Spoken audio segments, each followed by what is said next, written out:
Hello, my name is Alice Boden. I'm a mum of 2 daughters who go to primary school, and in the playground I'm Mrs. Boden. But I'm also a GP. I use my maiden name at work, so I spend part of my week being Dr. Gardner. So, my surname is complicated. Let's stick to my first name. My name is Alice, and I was born at 338 parts per million. Let me explain. I was born in 1980. In that year, according to data from NASA, the atmospheric carbon dioxide level was 338 parts per million. 350 parts per million is widely accepted as a safe level. Your Year 13 students were born at 373 parts per million. Your Year 7 students were born at 385 parts per million. Reception class children were born at 400 parts per million.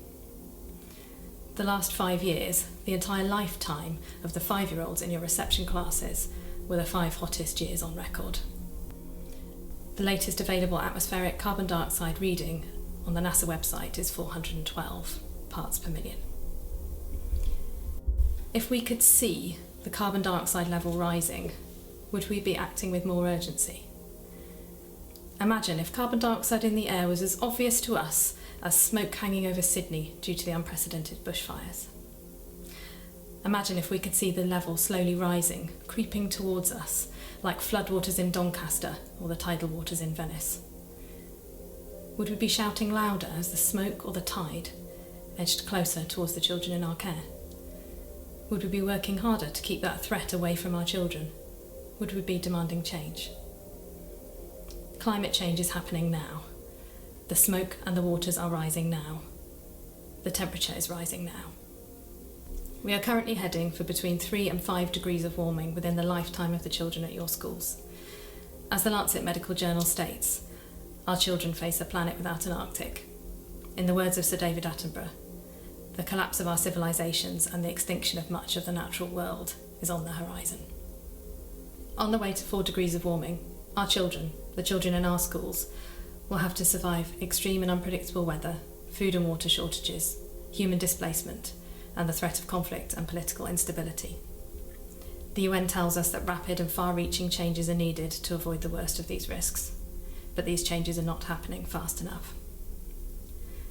To quote from a report by UNICEF called A Brighter Tomorrow, today's adult generation will determine on an unprecedented scale the world that later generations will inherit. But are we taking this responsibility seriously?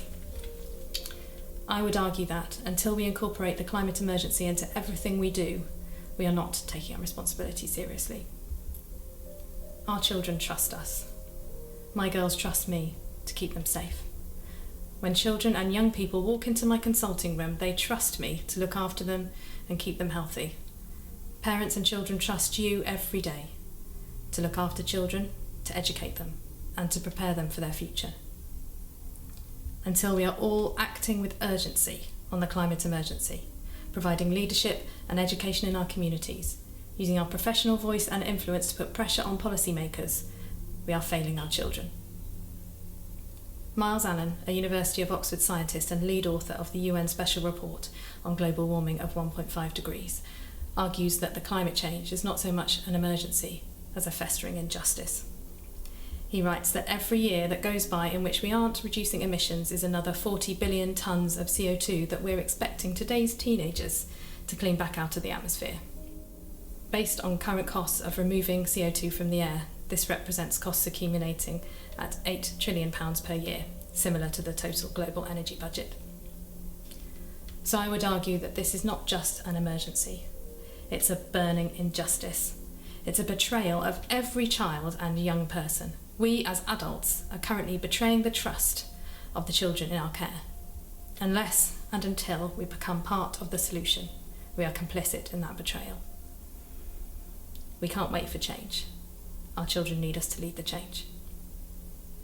I think we need a last word from David Attenborough. What happens next is up to us all.